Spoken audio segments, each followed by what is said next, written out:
Salut à tous. Bon, alors petite vidéo, en fait événement parce qu'on est jeudi et demain vendredi commence le Prime, l'émission en fait de Secret Story 4, quatrième édition.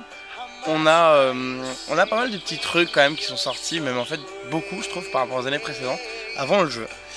Notamment déjà par rapport à la maison, je sais pas si vous avez pu le voir, on a vu qu'elle sera beaucoup plus grande, elle fait 700 mètres carrés. Il y a deux piscines, il y a une piscine intérieure, une piscine extérieure.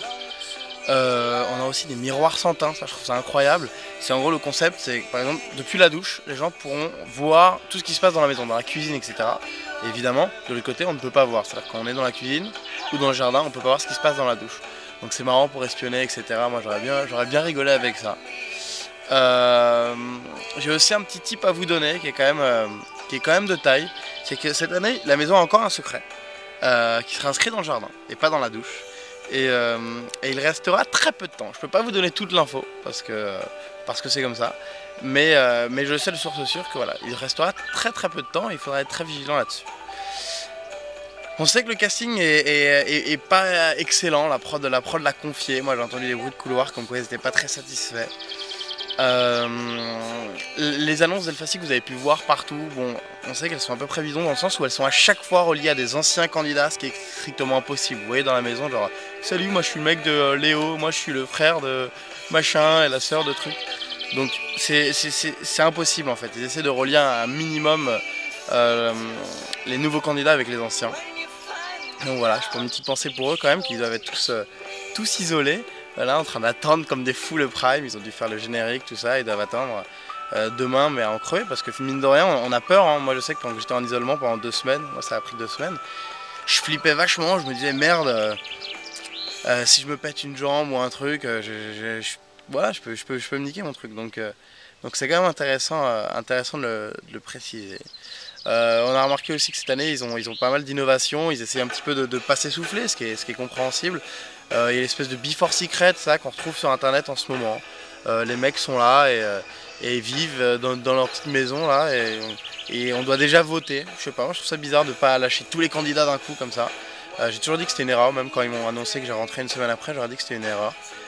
On va voir ce que ça va donner. Moi je peux vous annoncer un petit truc, un petit scoop, allez. C'est pas une énorme surprise mais ce sera les 2 mecs, donc Robin et Benoît qui vont entrer dans la maison. Petit truc à préciser aussi, le secret de Benji, ils ont fait tout un petit truc aussi au niveau du concept novateur, on donne un secret à Benji, bon ça a fait un flop, personne n'en a parlé, et puis ce secret est complètement faux, de source sûre encore une fois, on peut pas sans entraînement descendre à 110 mètres en apnée comme ça, donc voilà, c'est un secret qui est faux. Je vous avais annoncé aussi sur Twitter qu'il y avait un petit Akram qui devait rentrer, finalement apparemment il va pas rentrer. On aurait peut-être dû fermer nos bouches parce qu'au final il rentrera pas dans le jeu. Enfin on est sûr de rien mais normalement vu que tout le monde en a parlé, voilà.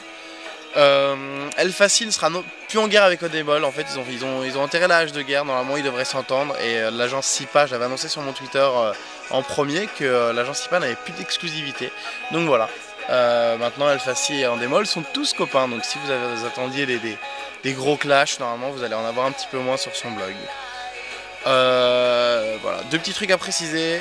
Moi, un truc qui me tient vraiment à cœur, je trouve que les soutiens psychologiques devraient être vachement plus poussés. Pourquoi ? Parce que en fait, on a des petites séances de 30 minutes qui déterminent si on est capable de rentrer dans la maison. Mais moi, j'estime qu'on devrait nous dire avant comment ça va se passer dedans, comment on va devoir réagir ou pas réagir. Des petits détails quand même auxquels tu vois, on doit se confronter quand on est dedans aussi, c'est le but pour qu'on soit déstabilisé. Mais je trouve que c'est un peu bête. Et surtout après, j'aurais bien aimé en sortant qu'il y ait un psy qui me dise voilà, il y a des gens qui vont te parler comme ci, comme ça, on va te manquer de respect à gauche, à droite. Il faudrait que tu arrives à assumer ci, ça, faut pas que tu prennes la grosse tête parce que mine de rien, dans un an, t'es rien. Même si on est plus ou moins conscient, voilà, c'est les trucs qui sont importants. Là, voilà, il y a l'émission là, Trompe-moi si tu peux sur M6 qui a été annulée parce qu'un candidat s'est suicidé. Et voilà, c'était prévisible et il fallait que ça arrive. Tout le monde en parlait, tout le monde a dit un jour ça arrivera. Et voilà, c'est arrivé. Il fallait que ça arrive pour ça. Moi, je trouve ça franchement alarmant. Il y a l'histoire aussi avec Émilie et Léo, là, les photos de la sextape. Moi, je blâme personne dans cette histoire, mais c'est vrai que voilà, Émilie, quand elle a fait ce petit jeu, elle s'attendait pas, voilà, à devoir s'exposer dans la presse comme ça après. Elle savait que ça allait arriver, mais pas de cette manière, je pense. Donc voilà. Donc au final, voilà, elle est déstabilisée, elle sait pas trop comment gérer ce genre d'histoire. Et peut-être qu'à force de trop jouer, ça part en couille. Et donc voilà, c'est des trucs, faudrait qu'il y ait vraiment plus de soutien et de suivi psychologique pour les candidats de télé-réalité, je le dis encore et je le soutiendrai toujours. Voilà, c'est tout ce que j'avais à vous dire pour cette première vidéo. Je vais vous en faire une petite par semaine normalement si tout se passe bien. Demain, pour ceux qui me demandent, Sabrina, John, Léo et moi-même ne seront pas sur le Prime. Il y en a qui n'y vont pas tout simplement pour certaines raisons. Et Léo et moi, en fait, on a été refusés. Alors je sais pas, peut-être que les gens ont peur qu'on fasse un bordel ou quoi. Mais on n'y sera pas, donc on fera notre petit prime tranquille de notre côté. C'est comme ça, c'est tout. Et puis voilà, j'ai vu que vous étiez tous déçus sur Twitter, mais c'est cool. On vit quand même sur le net, on est tous là. Donc voilà, pour ceux qui n'ont pas mon Twitter, hein, c'est simple, hein, twitter.com/martinmedus. Et puis évidemment, continuez de me suivre sur Martin Medus Live. Je vous fais un énorme bisou à tous. J'espère qu'on va se marrer pour ce Prime, pour ce premier Prime de Secret Story 4, demain vendredi. Salut à tous, ciao.